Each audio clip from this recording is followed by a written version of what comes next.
Hi, I'm Jessica Boulton from Daily Mirror, and this is Jess Saying, all soap, no froth.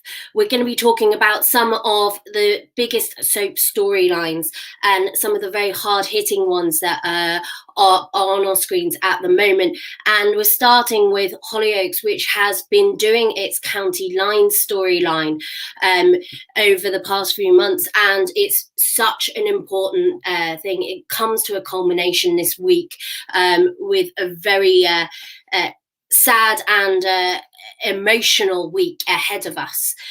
So I'm welcome here with Kieron Richardson, who plays Steve, and director Suzanne Redwin, who has done this week's episodes to talk us about the issue and to talk through what we can see.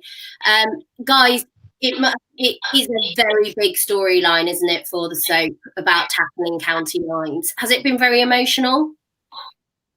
Yeah, I think with most of our issue stories, they're told for a reason, and they're not supposed to be easy watches. It's supposed to be hard hitting to get the audience to question things, especially like kids that are watching it with the parents and stuff.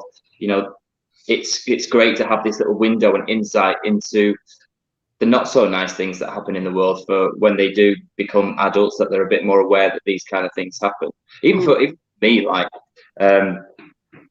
you know, being in school, I was never the brightest and stuff like that, and then fell into acting and do this now. So sometimes when I'm reading scripts and picking it up, I'm also learning at the same time. Like even with far-right radicalisation that we covered, I didn't know what that was. This the county lines one now. At first, when I kept hearing actors talking about it, and I was going, county lions? What lions are going to come into the village? What's this? And then obviously the reason it's obviously county lines, and hearing about it, and it's quite scary that this happens and to really young children. So I think it's hard to not do scenes like this and it not become emotional. Especially as you're a father yourself as well. Just for those people watching, I mean, we've heard about county lines over last several years. It's become a bigger and bigger problem, but what it is about children and vulnerable people being groomed by drugs gangs, and they are groomed to feel like they are part of the gang, in the same way as you'll see like sexual predators grooming children, and we've all heard about that, and this is grooming for criminal activity. But the shocking part of this is just how many and how young some of the children are that have been involved with. I've seen studies where the kids are as young as 11, involved in some very serious cases. And in the last few days, there's been various headlines. So we've got a few from the Mirror there. There was 150 people arrested in one raid across the south in the last couple of days. And in another, there was 400 years worth of sentences handed down to 92 others who had been arrested.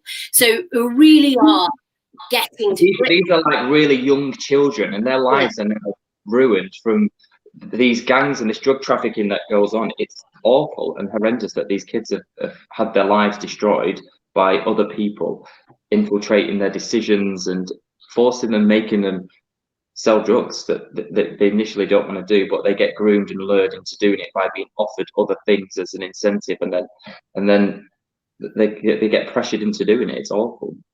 And we've seen Juliet get groomed herself and then pass it on down. So Charlie and Ella, I find those storylines quite shocking, with poor Ella being asked to do all sorts with drugs, and she's the youngest one that's been taken in with Hollyoaks.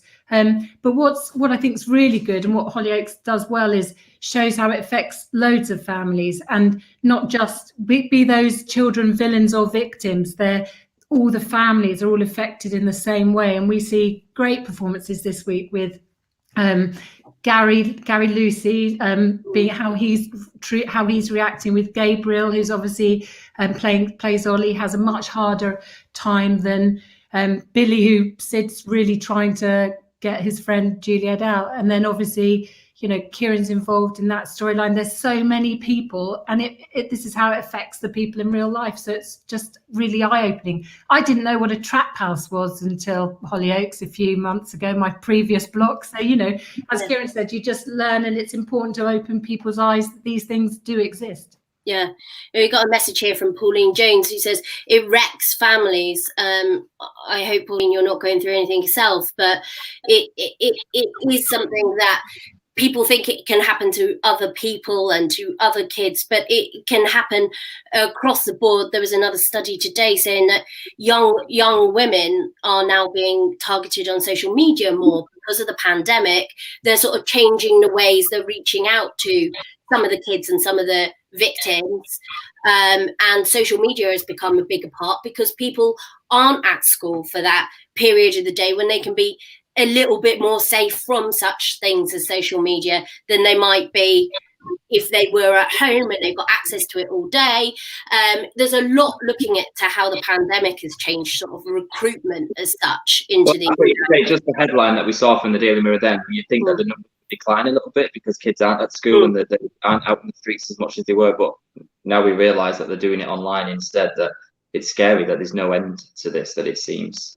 Yeah, and it seems different ways are just adapting to different ways of being able to do things. There was one thing I saw about face masks are actually being quite helpful to some gang members because it's a legitimate reason to cover your face. So they're using that and thinking parents won't report kids because they'd be breaking lockdown rules. So, and on the flip side, obviously, police might be able to spot people more easily. But again, on the flip side, they're saying kids are using private transport or like mini cabs, etc., instead of using like railways. So it makes it harder again to trace them.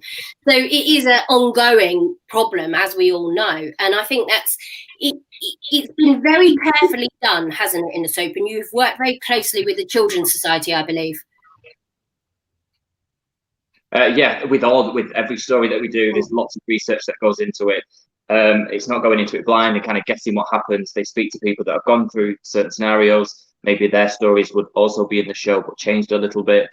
So everything's done with care. And at the end of every episode, as always, there's helplines or websites to go on where if a child has been watching it and thinks that's mirroring what's going on in my life right now, maybe they don't feel comfortable to speak to the parents. There's all these numbers on there, Crime Stoppers Children's Society, the Channel 4 website itself, that if they're a bit nervous to confide in the parents about it or friends, then there are numbers that they can ring or websites to go on, which I'm sure they can be kept confidential also. And we've put a couple of them up there. Of course, if you're ever really concerned, ring the police, as people know. But obviously, there's other numbers there, like Crime Stoppers, and on the Channel 4 website. Some of the kids, they might realise that it's happening to them right now. And if they are watching the show, then it might be that light bulb moment, being like, oh, someone's just tried to do that to me. And I just thought that would be nice and offering me money or some kind of incentive. And then if they watch, especially this week's episodes, where they find out what could happen if they were to carry on with these gangs or groups, hopefully it will deter them and put them off. And see that it isn't just that poor vulnerable kid who's in care and hasn't got anyone looking out. It doesn't discriminate. It can be any child, basically. And we've got a quick message here from Emily Ann. She says, are you happy to be back, Kieron? And she hopes that you stay for a long time because she's missed you. Oh, I'm happy to be back, trust me. I was only supposed to be gone for a short time because I got another job trying stage work, which I'd never done before. And then because of COVID, I was off a lot longer, which was great because I got to spend time with the family. But yeah, I'm super happy to be back. But it's also weird because I've done it for so long now and I had that big break that still now, and I've been back a few months, I get so nervous and my hands are shaking. I'm thinking, oh my God, can I do this? And even like remembering lines, when I used to do my scripts, I could look at it and be like, yeah, no, that's super quick. But because it must be muscle memory and you don't do it for a long time, I'm like hours and hours. I don't know it. And panicking on the day, thinking I'm gonna forget my lines. So it's stressful, but I wouldn't have it any other way.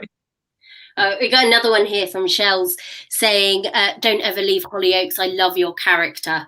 I think as long as I've always got stories, and I don't always want the big stories because, like I say, it's pressure, and because of the stories that we tell that are issue-led, and we spoke about it at the beginning, it can be quite emotional. It's sometimes quite difficult to switch off, and if you're having a happy day, you've got to force yourself to feel these emotions. And yeah, sometimes it's just nice to be in the background and doing a bit of comedy and a bit of light fluff. And I kind of like Camp Steve in his tracksuits. I don't always want to be crying and screaming and shouting and doing what I've done, addiction storylines and domestic abuse. We've done HIV. There's been so many hard-hitting storylines that I've done. But I feel like it's nice that he's having a bit of a rest at the moment, playing a supportive role. He's playing the supportive role of trying to help him, but not much of a rest, I'll be honest. It's not much of a rest at all. You got a quick one here from Karen saying, "Can you please wish her a belated birthday for her 50th birthday?"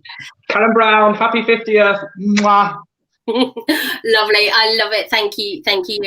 Oh, on to this week. We obviously can't say what's going to happen later on, but what we did see on screen so far is that they were trying to Sid, who is one of Victor's victims, is trying to get a confession out of him. We've seen that, so we can talk about that. Now, they filmed that in the car where he's trying to bug Victor to get this confession, which will help free Juliet, hopefully, by finally catching Victor out for talking about how he groomed the kids. Now, obviously, it looked amazing, and I know you can't film sat next to each other in a car, so Suzanne might need to say it was incredible. Even the fact they're not really sat next to each other, the eye lines were perfect, like they were both in the car. So Suzanne, one way. I mean, firstly, obviously, this is probably not advisable if you really are in that situation. I mean, some things are done for the storylines, as we know. But Suzanne, can you talk us through how that scene was done with the coronavirus restrictions? Well, so quite simply, it's a split screen in the middle, so they aren't in the car at the same time. And to sort the eye lines out, we put a chair, a classic chair, just outside the car. So we've effectively made the seat the correct distance that way. For Hollyoaks, we've got a few parameters for COVID filming. We've got to be 2 meters apart. Everyone has to be 2 meters apart at all times, cast and crew. So in the picture I can see now on screen, we would have Ben on a chair outside the car and we're sitting on a couple of cushions to make the eye lines right. And then we did the same with Billy, the other side.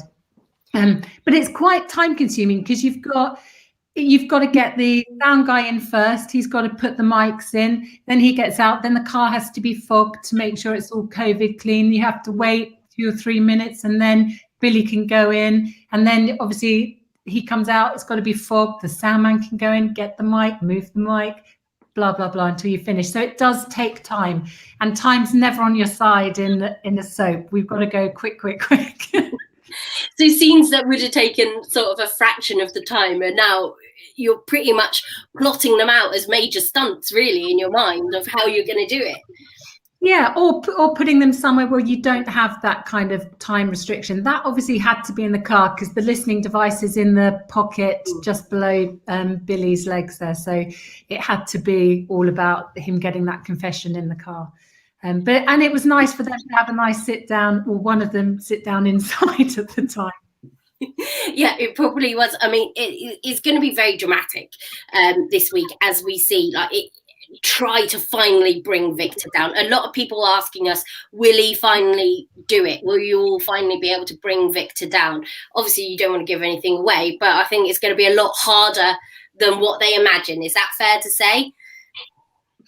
Well, at the end of this week, something huge is going to happen. Will the audience be cheering or crying? You've literally got a few hours to wait to find out. Yeah. I did find tonight's episode on E4 when I was watching it, even though obviously I knew everything about it. I found it really quite traumatic, and it's a good watch, and it shows you the darker side of that storyline, which is really important. I got to watch it this morning, so thank you. That's a nice picture of Kieron and Billy on there. It is a nice one of Kieron and Billy, who plays Sid there. And I got to watch it this morning. It is very, very moving. And there is a very emotional scene with you, Kieron. Now, I believe you sometimes have to bring in your other half, don't you, as a body double, as one of the pandemic, new measures. What's it like when you're acting with Karl, your other half? There he is. Well, it was filmed on my birthday, wasn't it, Suzanne? It was my birthday. That's a cheery birthday for you, isn't it? Yes. Obviously, it's a bit strange to have my real life meet fake work life. And so it was a bit like, oh, this is where I work and this is what I do. And the pressure of the scene and what we had to do I was feeling a little bit embarrassed. I've got to really do this kind of acting without giving anything away to my husband. So I was just like, close your eyes, don't look at me, and I'm going to go for it. So it was quite surreal, but nice to have him there, and he got to see everybody and how we do it. But yeah, I don't want to say too much because it would give things away, but it's an intense scene, yes. And how are you rating Karls' acting ability? Have you given him a few tips at home?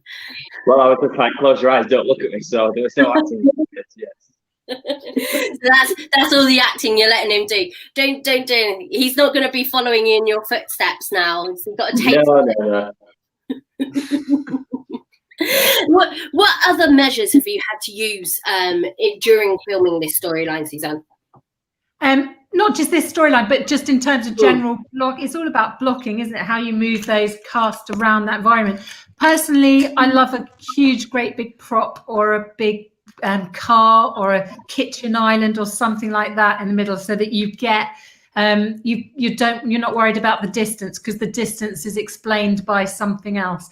So for me, it's that we had. I'm just thinking, we did a scene with Kieron and Billy that must have been on last night, Monday night. I saw the one with the cups. Do you remember the one we did with the cups and the thingers? And obviously, you're not allowed to pick up cups or plates or anything like that. I'm a proppy person, so I like to move about, pick things up. I don't like to just stand there on my mark. So we were like, oh, and in this scene, I'll pretend I'm washing the pots and cooking up breakfast and blah, blah, blah. Obviously, you're not allowed to do that because the props have to be sanitized and quarantined before they're allowed to come on set. So I just pretended to pick things up, and the way Suzanne shot it, you would never tell that I wasn't really washing up or moving the breakfast things. That's brilliant. I didn't even think about that, about what you're touching, because otherwise there'd be someone off set going, oh my God, we've got to clean all that again. Now Kieron's touched everything. Or somebody might have touched it before I got there, so you can't judge it or guess it, so you're just not allowed to do it unless it's requested days and days in advance. But the way it was shot, you would never tell. I actually forgot when I was watching it, and I was like, oh yeah, this is the scene where I'm not really touching anything. And it's very busy doing absolutely nothing. It must be such an extra challenge for you, Suzanne. Is it really sort of tested everyone's sort of skills behind the scenes? And is it added that extra dimension? It must be almost like not a fun dimension to have all these extra things to worry about, but something different that you've got to think about now. I suppose it just means in your planning you've got to try and think of everything. And directing, it's not just my choice of what we're going to do. Kieron would have to be on board, or whichever actor, they've got to be on board with what we're doing. The amazing design teams at Lime get everything ready. And the thing is, you're not going to have everything thought of. So as Kieron said, it's about, in that moment, just changing it and going with the flow, making something work. So if we couldn't shoot it in a way that we could see Kieron was walking around holding nothing, then we would have found something else to do on the day in that moment. But yeah, it's I think it's just all about planning. We've got limitations on props as well, because obviously you can't have you've got limited teams, limited crew allowed on set. Some sets have a maximum of anything from 5 to 10 people. So you're much reduced from what you were. So it's just being sensible with how that manpower works.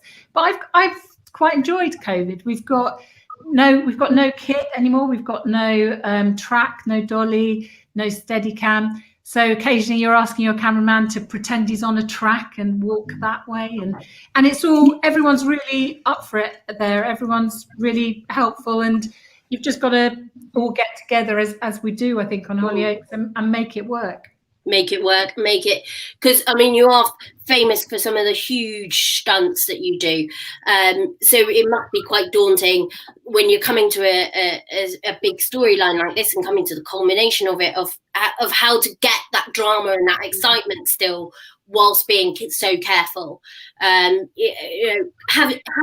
you have to step back on any of the stunts, or are we still going to see things just as explosive? I think the big stunts, I think, are on hold until COVID's over and more accessible. But they're certainly not holding back on storylines. This week we've got a couple of good old punches and left hooks, as well as everything that's going on in the County Line storyline. So there's an awful lot to watch and go for. They're certainly not holding back with the writing. Yeah, no, it doesn't look like it at all. And Jackie Sykes here is saying some things will start to relax soon in the UK. What timeline will you need to follow to steps of normality? I think she means to get back to some normality. I don't know. I think it's hard to answer that, isn't it? It is, yeah. I think we'll be doing kissing scenes anytime soon. I think it works so well the way that we're doing it right now. Like, it still looks as impressive, but I think just to be cautious, I reckon that they're going to keep the things in place where we work for a lot longer than the 21st of June. Yeah, I think so. I mean, no one wants you all to be off air again for that time. You know, we had the Fridays flashback episodes, or the Fridays throwback episodes, I mean to say, which were fantastic, because I really re-enjoyed some of the old episodes that we've seen, you know, before. And obviously, Kieron, you were probably in most of them, I would have said, by my reckoning. And we saw you and Brendan again, which was one of the big issue storylines you had near the start, but everyone still loves you two together. Now back to the issue of county lines, and I've seen a message here that Pauline, who messaged us near the beginning, saying it wrecks families, doesn't indeed have a very serious story and what she's been through. Now, is there a responsibility on you and to make sure that you don't sort of sensationalize or don't give the wrong impression of how these things happen, and how do you deal with that? How do you sort of get that right balance between awareness and, obviously it's still a soap, it's still got to be something that people are watching? I think there's so many layers of protection on those storylines before it ever gets near Kieron and myself. So you've got compliance would be across it, you've got research who would be across it, you've got the charities who would be across it, and everyone really contributes to make sure that it's a storyline that is safe. I think it's important to tell the storylines as honestly as you can, because it's going to hopefully make those families have conversations at home, and might bring up or help people, make people aware of what does go on in the world. So I think it's really important to tell them. It's hard to tell them, but I think, as Kieron was saying earlier, he's done so many hard-hitting storylines. There's a lot of positivity that comes out of them, even if at times I don't think anything at Hollyoaks is sensationalized. No. I think it's quite more and honest, quite grown up, but it's just it's more important to tell it than to avoid any controversy by not telling it. Yeah, about having these sort of checks and balances, because you do issue storylines so very well at Hollyoaks over the years. Like Kieron said earlier, you had the HIV storylines, you had all sorts of different things, and you do them very well and very responsibly over the time. I think it's one of the things that people do sort of say, well, should it really be in a soap? But actually, yes, because you're reaching all of those people that are watching. And there was a message there from Sharon who said, well done for bringing the County Line story to air. A lot of parents have no idea that things like this can happen anywhere. It isn't in big cities, it's across the board, across the country. And it isn't just certain kids or certain people, it's across the board, isn't it? Which is what you've been very passionate about showing, and responsibly.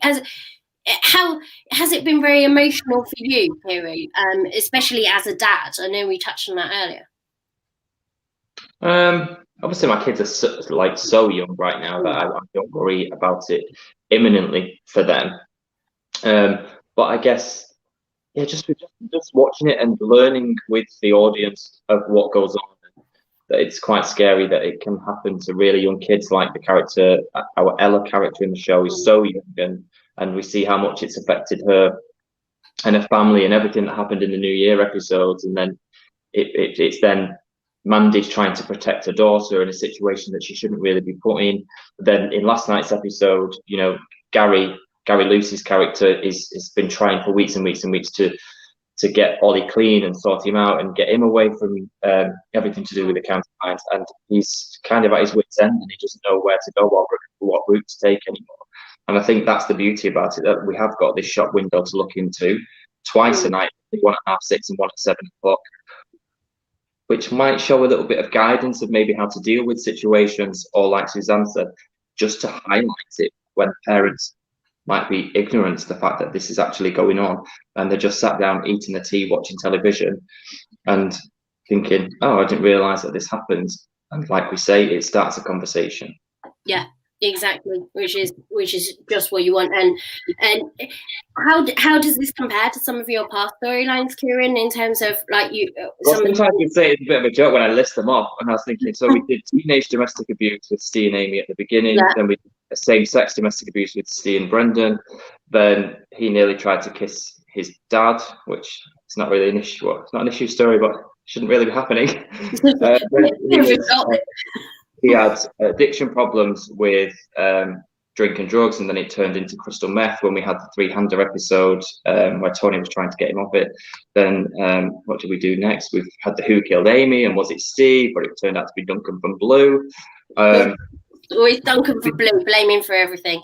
Yeah, there's just been so many. So, and I'm just so grateful that I've been involved in lots of stories, but it's obviously great that lots of them help people. The feedback we got from the far right radicalization one was amazing, and with the charities that we worked with, the feedback that they give us showed that it was all worth it in the end. Even though I was quite nervous about doing it at the beginning, it turned out it was probably one of the best decisions that I made, was to take on the story.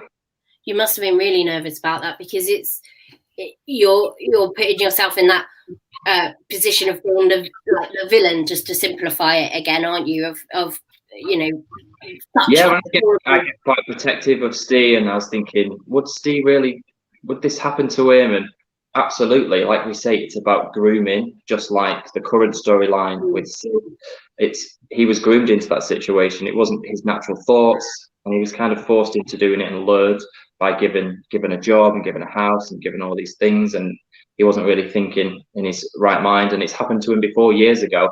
I remember there was 2 characters that came in when Lucas was just born, called Abby and Daniel, and they were grooming Steve to sell Lucas. So he's been groomed before, so it was quite natural that it could happen again. Yeah, and he can fall into that trap again, and which is just for anyone watching, what would you say are the signs for parents to look out for in this situation, in going back to the county lines that we're talking about? What sort of things would you, from what you've learned from the stories, would you say are key things to look out for? I think is that things like just withdrawing and not getting, withdrawing from your friends, withdrawing from your family. I think it's all about a conversation. So as long as you can just keep conversations going and go to those helplines if in doubt, and just keep speaking to people. And those lines are up now. You've just got to keep asking, keep watching, and keep an open conversation so that they can come to you with anything, you can go to them with anything, and discuss it before it even remotely happens, which is another good thing about highlighting it in Hollyoaks.